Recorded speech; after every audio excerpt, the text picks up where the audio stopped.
reacting to Mazica Party episode 3. We start my reaction from the 1 minute and 12-second mark in 1, 0, go. Oh yeah. Hopefully this is a better effort than episode number 2, because episode number 2 was kind of sad effort-wise in the series. Okay, I guess we're gonna go straight up for him encountering his target. That's what I'm guessing. I doubt it's gonna be one of the legendary monsters though.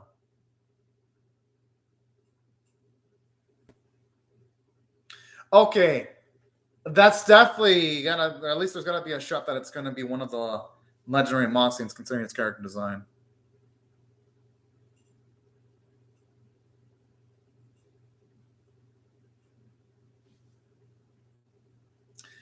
I just love how cute he is and how gung-ho he is.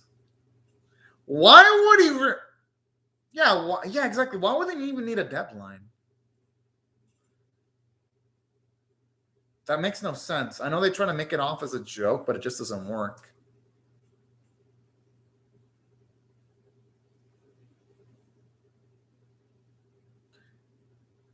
When his balloon's a little bit, it looks like he's fucking potentially touching his oppa, even though Bologna doesn't have oppa at all.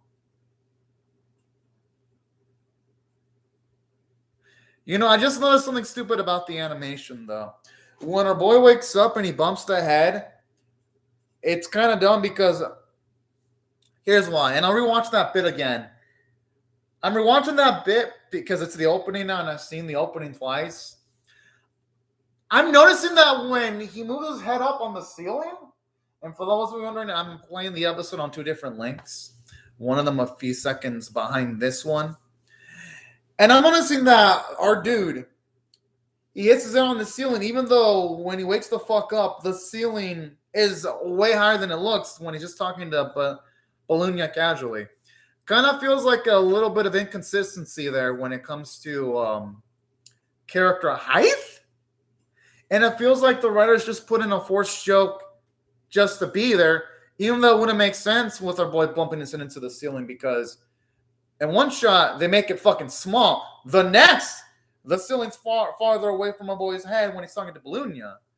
This series kind of have it both ways when it comes to bad continuity writing. So, kind of a shame when it comes to this series that already I was trying to be optimistic for the 3rd episode, and already in episode 3, it's doing some stupid shit already. But it's Mazica Party. Why am I not surprised that this series is prone to doing stupid shit? I shouldn't be surprised anymore, sadly. A Dism Ghost ship. Yo, it's Disco.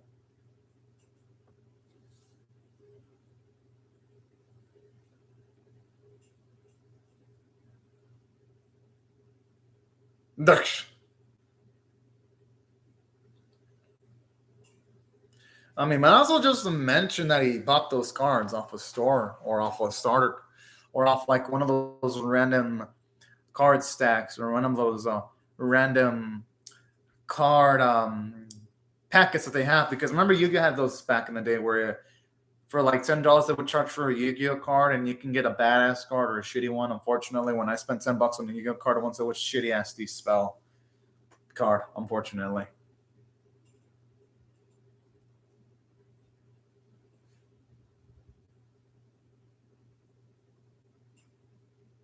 I like how I do with sunglasses. You can tell he's filled with urge with the way he looks.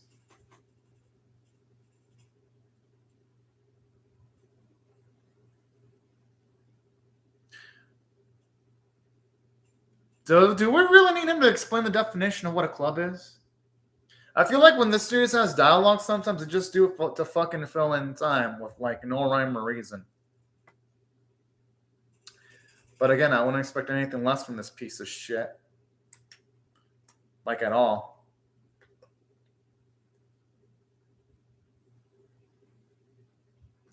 I thought for a second the guy could have been making some drugs or something. I'm not saying that they would because it's a kid-focused anime, but some schools You know, some people moving some shifty ass dope sometimes in schools. Not to say that happened in my school, but I've heard of cases that happened in other classrooms.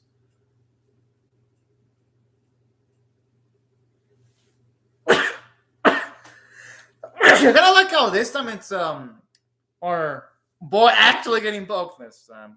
At least it ain't just Bologna being poked all the time. Hey, I wouldn't mind seeing Bologna whip out some dance moves, actually.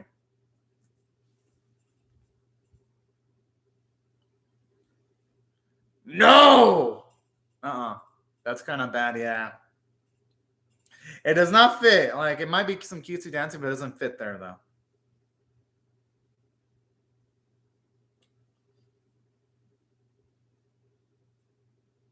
Well, I'm assuming this is the part. Damn, I feel bad for Bologna. I like this Bunko chick, though. She's kind of adorable.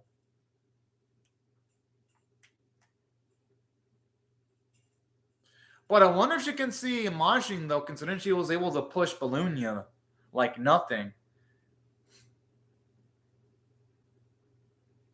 Oh, she can definitely use Mazin's. Yeah, I was thinking that because she pushed Bologna out of the way. Because at least when it comes to this series, you can only really look or touch Mazin's if you can actually see him.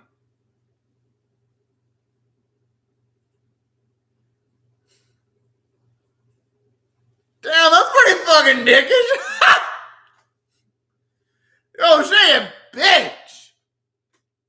But I like her, though. At least she gives off some nice little tension here. Yeah, I mean, Arda was just hitting the fucking balls. I like how you can tell Bologna and Fuku fucking relate to this. Okay, the writing's actually getting a little bit better to its credit. I ain't gonna lie. The first few minutes of this episode didn't have me. But now it's actually getting pretty decent.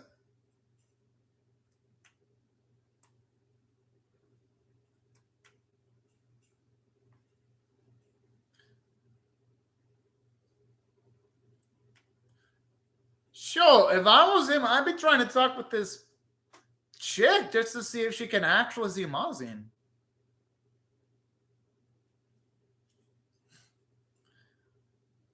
I just like how they pass off a potentially interesting plot point away all casually. But I'm not surprised with this series. I mean, this series doesn't seem to be paying attention much to continuity at all when it comes to minor shit. So I shouldn't be surprised at all.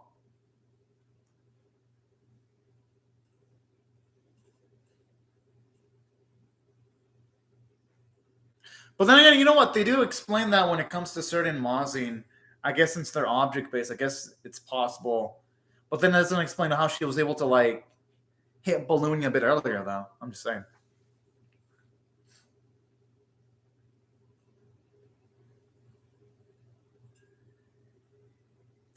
I like her just fucking dissing the hell out of both of his freaking Majins. It's actually kind of cute. Look who's a fucking poser. He wasn't trying to make any moves on the Ponkyo chick, though.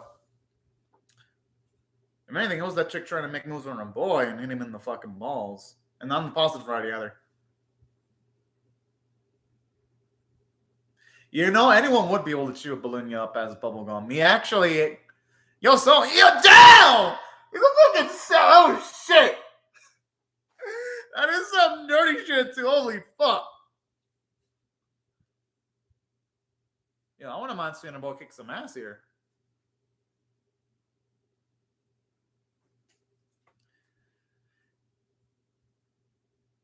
Is this disco dude really going to give our boy a chance to actually capture him? Let's hope it doesn't do anything stupid.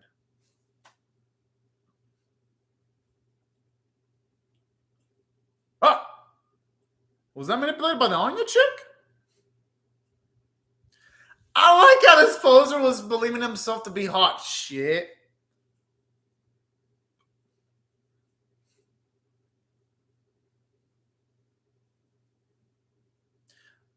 I don't know. That felt like a Deus. I mean, that kind of felt like a Deus Ex Machina there with the crow just showing up to bail out or a boy like that out of fucking nowhere. Felt a little bit cheap.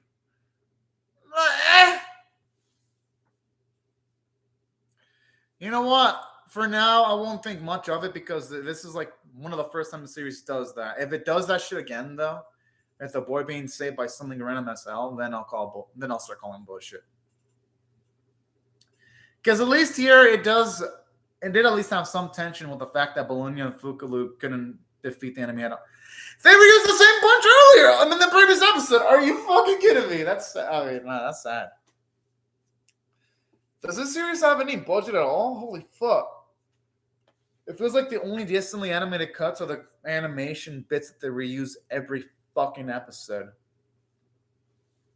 And then he's just gonna do this with this fucking pen, and then the cards thing is gonna rip up or some shit. Like all the other. I mean, I gotta admit the truck is good though. Yeah, I knew what was gonna happen in the animation because this is like the third fucking time.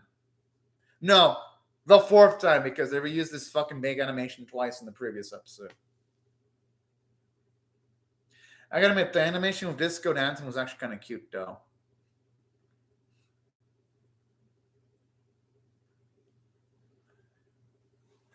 Whoa! I mean, hey, you know what? They should. I mean, the more the merrier. I like how I used the word fucking posse to make himself look cool. Ha! It literally sounds like his balls are ripped off every single time they take off the sunglasses.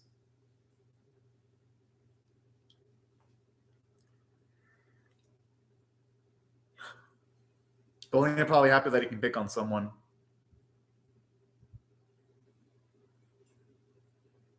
I'm assuming that's another Mazica, and that's why it's moving on its own. That's my guess.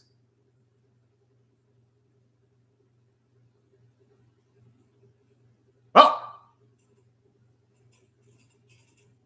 Now, those Mazicas just keep on going up one after the other here.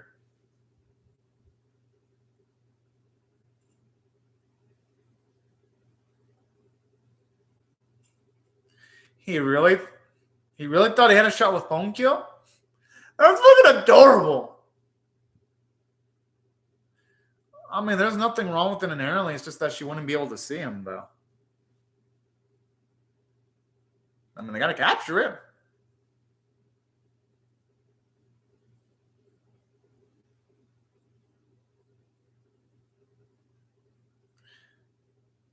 They really used the same gag again? Oh, yeah. I mean, because it was actually right. This is fucking ridiculous. I mean, come on now. That's the thing I don't like about this. It reuses the same joke multiple times sometimes. I mean, it's annoying. Like on the previous episode, they abused the fuck out of Bologna being popped multiple times. I mean, it's at least they're giving Disco some characterization, seeing how much he cares about Ponkyo, though. So this is actually kind of cute, and it shows you that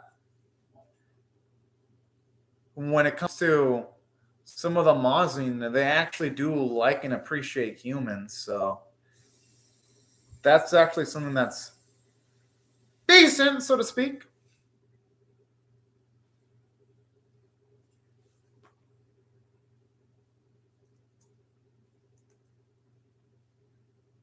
Yeah, it's actually kind of cute.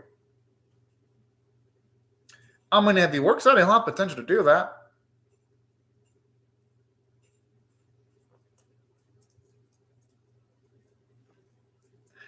And that explains why he fell in love, too. Oh, that's actually kind of cute.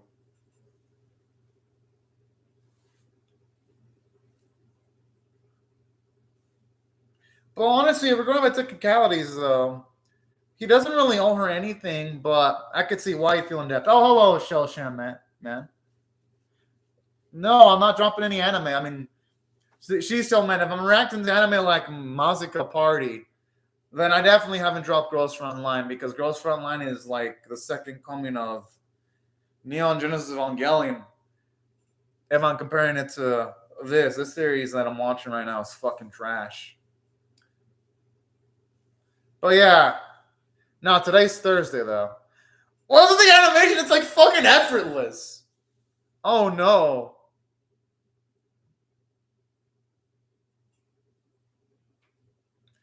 Hope you're having a great day right now, Seashell, man. As for me, my day hasn't been that good because I've been reacting to a lot of trash anime. I reacted to Good No Man episode 1, 3.75 out of 10 caliber episode. That was a piece of shit. I reacted to Mazica Party episodes 2 and 3, and they were pieces of shit. So damn, that was a fucking killer. Oh shit. Okay, then that was actually funny. Yeah, at least that crew isn't just going after fucking Disco. It also trying to go in for the kill against Bologna. Okay, that was actually a good gag. I'm gonna lie. Does it make the episode good? Not really, but at least it makes it serviceable a little bit more.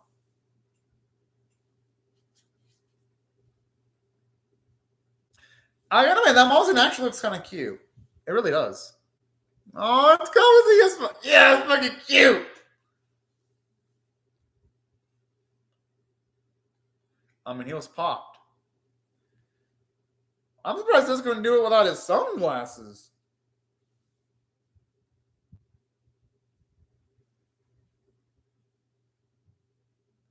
Okay, a mono to mono. Oh, I'm not for this. I just hope they don't make the animation look like dog shit, though. Like then in episode 2. Because for this series, it seems like they put all their budget into episode 1.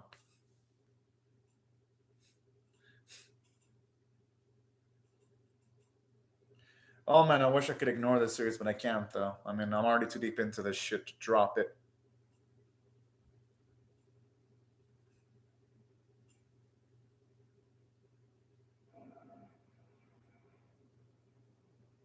I'm assuming it's gonna be a negative love fortune. Damn, this guy's a fucking what a fucking savage.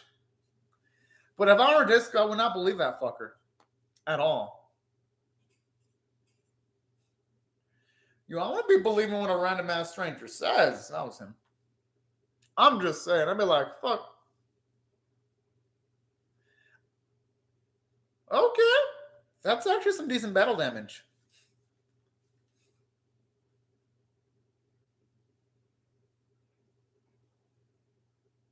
All right, I like this character development for Fukulook here. Actually looking out for other people.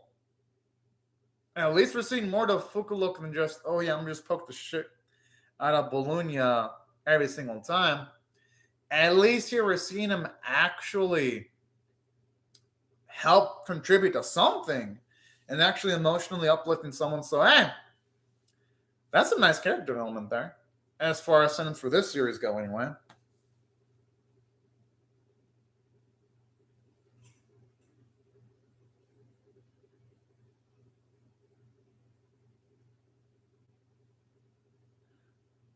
Oh. All right, some of his rhymes are actually not that bad. They're okay.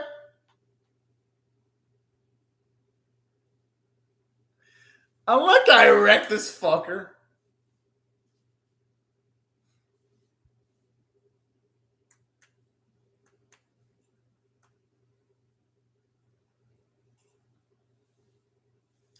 Yay, we get to see this animation again for the second time. Woohoo! This is peak animation. Yeah, this is peak animation, y'all. Yes! We get to see him do this again. Oh boy. I mean, at least the confrontation in this episode was a bit better than the previous one because it was just Disco rhyming to defeat the opposition. So, even though again the shooting ain't exciting, at least it's been better so far than the train wreck of episode 2. Actually, that's not saying much, though. The only thing I like is like, fuck, if you're like the opposition in the series, learn how to fucking dodge, for fuck's sake. Like, all the enemies in the series just stand there and let themselves get hit by the attacks. It's annoying. But hey, you know what? At the very least, Disco was able to make Ponko happy, though.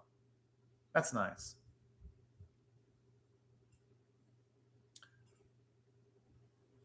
Oh. Aww. Oh, that's fucking adorable. And that's what matters most at the end of the day. Oh, that's why. Aw, that's so cute.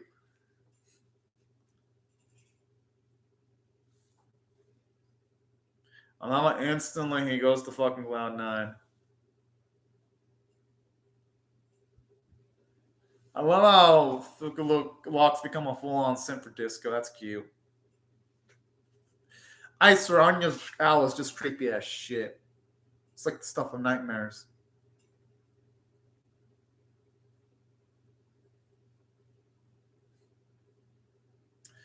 All right, looks like some shit might actually happen in the previous episode. All right, I gotta admit, the end of the episode actually kind of saved itself. So if I had to rate this one on, say, a scale of 1 to 10, with 1 being abysmal, 5 being an average, and 10 being exceptional, I'm gonna give this episode a 5 out of 10. It was alright. It was average. I mean, it wasn't a piece of shit, but it wasn't amazing. And let me explain what I liked about this episode. I did like the creativity, at least when it comes to Disco, because when he was singing rhymes, at least that's how he took down the Mazica in this episode. It's just a damn shame, though, that in this instance, though, standing off the fight with the way ended off previously, like whenever characters are about to be hit, they just stand there. You don't even see them trying to block or dodge an attack. I'm like, at least throw your fist up or something to try to block an attack. That's really my issue with the episode. And then the inconsistency when it comes to, like, realism. Like, for example, when our boy was waking up and he hits his head on, like, the ceiling, it doesn't make sense how he would hit his head on the ceiling because his head wasn't even that high up. I'm like, bro, you should not be being hurt by your fucking bed right now, dude. At least that's what I thought when I was watching this fucking episode. And that's my issue with this. Sometimes, like, the logical inconsistencies do wreck this episode. And saying that, I like how our boy did help out Pumpkin when it comes to Disco. So at least it had some slight emotional moments, and that's why I thought the script was average, to its credit.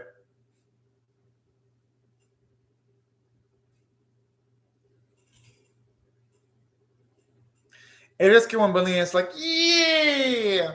You can definitely tell his voice actor puts in a lot of work in the line delivery.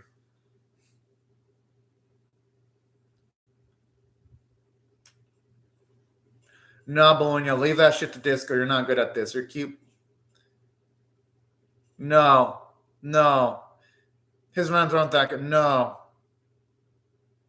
I know the series tries to be cheesy sometimes and it works, but other times it doesn't fucking work, though. I'm just saying.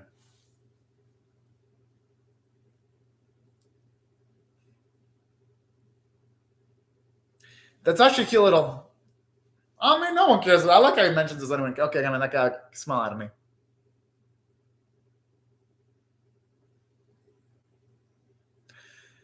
Okay, I hope we actually get to see some cool fights. This looks promising, actually. At least the animation actually looks kind of decent. Yo, did someone actually block Bologna's attack? Finally! It only took, like, what?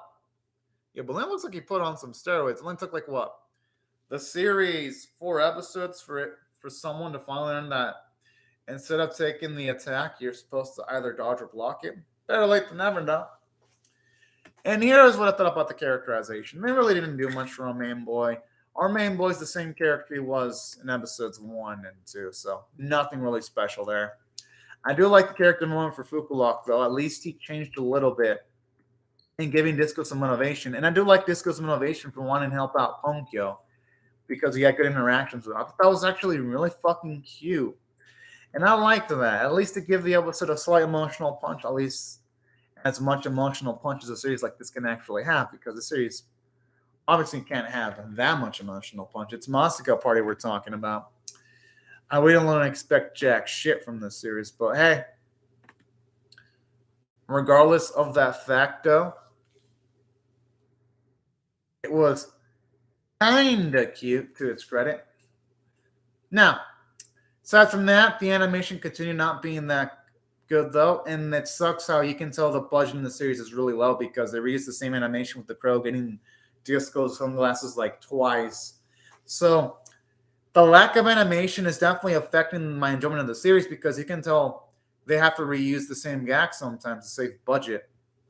And it's a damn shame, too, because if this series really focused on its strengths, the series would actually be damn good. Unfortunately, it's not the case, though. And aside from that, that's a perfect segue into the animation quality. Animation quality left more to be desired. Just like all the other previous episodes, it reused the animation multiple times. I mean, artwork was a bit on model at the very least, though, so at least the artwork wasn't total trash. But I'd say other than that, I'll still give this episode an average because at the very least it was a little bit more ambitious than some of the other episodes, to its credit, though. So that's why I didn't think the episode was complete trash. And the voice acting was, at the very least, good to its credit. And that's why if I had to rate the episode overall, I gotta pretty much rate it 5 out of 10 for average because, yeah, there were some bits I enjoyed, to its credit. And I actually do like the humor that it uses, like when, for example, whenever the crow did show up, at least when they used the crow joke the first time, I thought that was pretty creative, or when he popped the fuck out of balloon, yeah. So that's what I thought the jokes, or whenever Disco was, you can tell his bravery took a big ass hit whenever his sunglasses disappeared. Like, those bits really made the episode, at the very least, somewhat enjoyable. So that's why I gotta give the episode at least an average rating.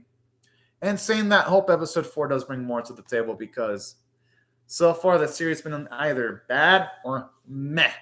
But anyways, y'all, these are my thoughts on the episode. Love to hear your thoughts on how I feel about my reaction or the episode itself in the comment section below.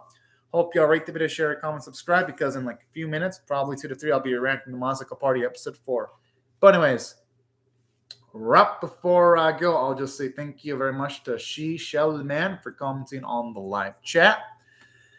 Thank y'all, everyone else, for watching my video. Hope y'all rate the video, share it, comment, or subscribe. And I'll see y'all later if you come back for more, because I'm definitely reacting to the next episode. But anyways, y'all, thank you very much for watching my video. Have a fantastic day, everyone. Bye-bye.